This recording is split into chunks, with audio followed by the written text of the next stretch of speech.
లాంటి సుందరకాండ గురించిన ఈ లోతైన విశ్లేషణలోకి అడుగుపెడదాం. ఈరోజు మనం ఆంజనేయుని అచంచలమైన విశ్వాసాన్ని, ఆయన చేసిన ఒక అద్భుతమైన ప్రయాణాన్ని అర్థం చేసుకోబోతున్నాం. ఇది కేవలం ఒక మామూలు ప్రయాణం కాదు, ఒక మహాసంకల్పానికి, నిస్వార్థ భక్తికి, ధైర్యానికి ప్రతీక. సీతమ్మ జాడ తెలుసుకోవడానికి హనుమంతుడు చేసిన ఈ అన్వేషణ ఎన్నో శతాబ్దాలుగా అసంఖ్యాకమైన మనుషులకు మార్గదర్శకంగా నిలుస్తోంది. ఇక ఏమాత్రం ఆలస్యం చేయకుండా ఈ స్ఫూర్తిదాయకమైన అంశంలోకి ప్రవేశిద్దాం. సుందరే సుందరో రామః. అసలు ఈ సుందరకాండలో సుందరంగా లేనిది ఏముంది చెప్పండి? రాముడి సుందరుడు, ఆ కథ సుందరమైనది, సీతమ్మ సుందరి, ఆ అశోకవనం సుందరం, అలాగే మన కపివరుడు హనుమంతుడు కూడా సుందరుడే కదా.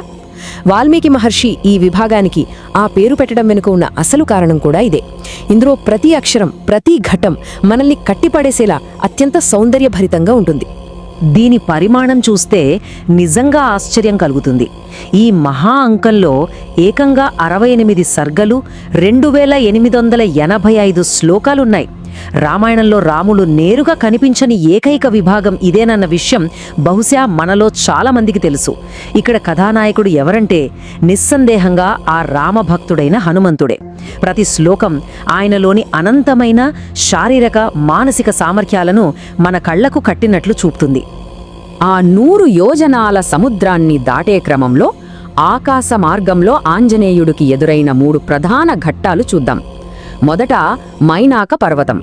విశ్రాంతి తీసుకోమని ప్రలోభపెట్టినా లక్ష్యం నెరవేరే వరకు ఆగనని ఆ ఆతిథ్యాన్ని చాలా సున్నితంగా తిరస్కరించారు. తర్వాత సురస. తన బుద్ధిబలంతో ఆమె నోట్లోకి వెళ్లి సూక్ష్మరూపంలో బయటకు వచ్చి అపారమైన మేధస్సును చూపించారు. ఇక మూడవది సింహిక. నీడను పట్టిలాగే ఆ రాక్షసిని ఏకంగా తన దేహబలంతోనే సంహరించారు. బలం, బుద్ధి, పరాక్రమం, ఈ మూడంటి కలయికే ఈ సముద్ర లంఘనం కదా. ఇదంతా కేవలం ఒక ప్రయాణం కాదు, అదొక విశ్వాసం. సముద్రాన్ని దాటి లంకలో అడుగుపెట్టిన ఆ సాయంకాలపు మసక చీకట్లను ఒక్కసారి ఊహించుకోండి. పసిడి కాంతులు వెదజల్లే రావణుని అంతఃపురాలు, ఆ తర్వాత అసుందరమైన అశోకవనం. ఆ వాతావరణం, ఆ చీకటి వెలుగుల మధ్య కూడా సీతమ్మను వెతికే క్రమంలో ఆయన దృష్టి ఏ క్షణమూ పక్కకు మళ్లలేదు. ఆ ఏకాగ్రత, ఆ నిబద్ధత నిజంగా అసాధారణం. ఇక్కడ మనం గమనించాల్సిన మరో ముఖ్యమైన విషయముంది. నైరాశ్యం, దృఢ సంకల్పం. ఈ రెండింటి మధ్య జరిగిన ఒక పెద్ద అంతర్మథనం ఇది. లంకంతా వెతికినా సీతమ్మ జాడ దొరకకపోయేసరికి ఒక క్షణం పాటు ఆ మహావీరుడికి కూడా తీవ్రమైన నిరాశ కమ్మేసింది. తన శ్రమ వృధా అయిందేమో అనిపించింది. కాని వెంటనే తనను తాను కూడా తీసుకున్నారు. శోకానికి తల వంచకూడదని ఆత్మవిశ్వాసాన్ని తిరిగి పుంజుకున్నారు. ఆ దృఢ సంకల్పమే ఆయన్ని అశోకవనం వైపు నడిపించింది. ఆ ఒక్క రాత్రి లంకలో జరిగిన పరిణామాలు ఎంత వేగంగా జరిగాయో చూస్తే ఆశ్చర్యం వేస్తోంది. సాయంత్రం లంకలోకి అదృశ్యంగా ప్రవేశించడం, రాత్రంతా రాజభవనాలలో అణువణువు గాలించడం, తెల్లవారుజామున అశోకవనంలో విషాదంలో ఉన్న సీతమ్మను కనుగొనడం, ఉదయం కావడంతోటే ఏకంగా రావణుడికే ఎదురు నిలవడం, ఇవన్నీ క్షణాల మీద జరిగిపోయాయి. ధర్మరక్షణ కోసం జరిగిన ఆ అద్భుతమైన లంకాదహనం కూడా ఇదే సమయంలో జరగడం విశేషం. దీనంతటిలో బహుశా అత్యంత ఉద్వేగభరితమైన సన్నివేశమేంటంటే ఆశకు, నమ్మకానికి ప్రతీకలైన వస్తువుల మార్పిడి. తను రాముని దూతనే అని నమ్మించడానికి ఆయన ఇచ్చిన ఆ ఉంగరం, అలాగే సీతమ్మ తిరిగి తన శిరోజాలకు ధరించే చూడామణిని తీసి తాను క్షేమంగా ఉన్నానని చెప్పడానికి రాముడికి పంపడం. ఇది కేవలం గుర్తుల మార్పిడి కాదు సుమా, అది అపారమైన విశ్వాసానికి, బలీయమైన నమ్మకానికి సంకేతం. ఇక ఇక్కడ ఒక లోతైన ప్రశ్న వేసుకుందాం. అసలు భక్తి అంటే ఏమిటి? అదేదో ప్రశ్నలు లేని గుడ్డి నమ్మకం కాదు, అది ధర్మం పట్ల సంపూర్ణమైన అవగాహనతో చేసుకున్న ఒక ఎంపిక. హనుమంతునికి అంతటి శారీరక, మానసిక శక్తులున్నా సరే రాముని పట్ల ఆయన చూపించిన వినమ్రత సాటిలేనిది. నిజమైన బలం అనేది అహంకారం లేని నిస్వార్థమైన సేవలోనే ఉంటుందని ఆయన నిరూపించారు. ఆ తత్వమే ఆయనను చిరంజీవిని చేసింది. ఆయన ఏకాగ్రతకు అసలు రహస్యం నామస్మరణ. లంకలోని ఆ కటిక చీకట్లలో, ఎన్నో ప్రతికూల పరిస్థితుల్లో ఆయనను నడిపించిన ఏకైక శక్తి ఆ రామనామమే.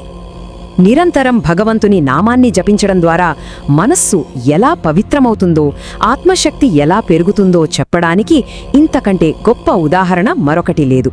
అది మన ఆందోళనలను దూరం చేసి అంతర్గత ప్రశాంతతనిచ్చే ఒక అద్భుతమైన సాధనం. మరి ఇంతటి స్ఫూర్తిదాయకమైన సుందరకాండను పారాయణ చెయ్యాలనుకునేటప్పుడు కొన్ని ఖచ్చితమైన నియమాలుంటాయి. ఒక సంకల్పంతో పారాయణ చేసేవాళ్లు కేవలం సాత్విక ఆహారం మాత్రమే తీసుకోవాలి, నేలమీదనే నిద్రించాలి, అలాగే ఖచ్చితమైన బ్రహ్మచర్యాన్ని పాటించాలి. వీటన్నిటితో పాటు ఎల్లవేళలా మనసులో రామనామ స్మరణ చేస్తూ ఉండాలి. ఈ నియమాల వల్ల శరీరం, మనస్సు రెండూ అత్యంత శుద్ధి పొందుతాయి. అలాగే ఇందులో ఒక్కో సర్గా లేదా అధ్యాయం ఒక్కో మూల మంత్రంలా పనిచేస్తుందని అంటారు. ఉదాహరణకు చూస్తే 1వ సర్గ ముక్తినిస్తుందని, 15వ సర్గ శాశ్వతమైన సంపదని, సంతోషాన్ని ఇస్తుందని నమ్ముతారు. అలాగే 27వ సర్గ చదివితే పీడకలలు తొలగిపోతాయని, ఇక 33 నుండి 40 వరకు ఉన్న సర్గలు చదివితే దూరమైన బంధువులు తిరిగి కలుస్తారని ఒక ప్రగాఢమైన విశ్వాసం ఉంది. ఇక్కడ మనం తెలుసుకోవాల్సిన మరో ఆశ్చర్యకరమైన విషయమేంటంటే, సుందరకాండలోని కేవలం ఒక్క సర్గను శ్రద్ధగా చదివినా సరే ఏకంగా 1000 సార్లు గాయత్రీ మంత్రాన్ని జపించినంత అపారమైన పుణ్యఫలం దక్కుతుందట. అంతటి అద్భుతమైన ఆధ్యాత్మిక శక్తి ఆ శ్లోకాల్లో దాగి ఉంది. అయితే ఇదంతా ఏదో పాతకాలపు కథ అనుకుంటే పొరపాటే. ఆధునిక కాలానికి ఇది చాలా అవసరం. నేటి ఉరుకుల పరుగుల జీవితంలో నిత్యం మనం పోరాడుతున్నది మనలోని అహంకారంతో, నైరాస్యంతోనే కదా. హనుమంతుడు అడుగడుగునా ఎదుర్కొన్న రాక్షసులు ఈనాటి మన భయాలకు, స్వార్థానికే ప్రతీకలు. అంతటి శక్తి ఉండి కూడా ఏమాత్రం అహంకారం లేని ఆ ఆంజనేయుని తత్వమే నేటి మన ఒత్తిడికి అసలైన విరుగుడు. ఈ విశ్లేషణను ముగించే ముందు ఒక్కసారి లోతుగా ఆలోచిద్దాం. హనుమంతునిలోని ఆ వినమ్రత, ఆ చెదరని ఏకాగ్రత, ఆ అద్భుతమైన ఆత్మవిశ్వాసం, వీటిని మనం మన జీవితాల్లోకి ఆహ్వానిస్తే నిత్యం మనకెదురయ్యే సవాళ్లను ఇంకెంత సులభంగా దాటగలం. ఆ మహావీరుని స్ఫూర్తితో నిరాశను జయించి ముందుకు సాగుతే సాధించలేనిదేముంటుంది? ఇది కేవలం పారాయణానికే కాదు, ఆచరణలో పెట్టడానికి కూడా ఒక గొప్ప మార్గదర్శకం.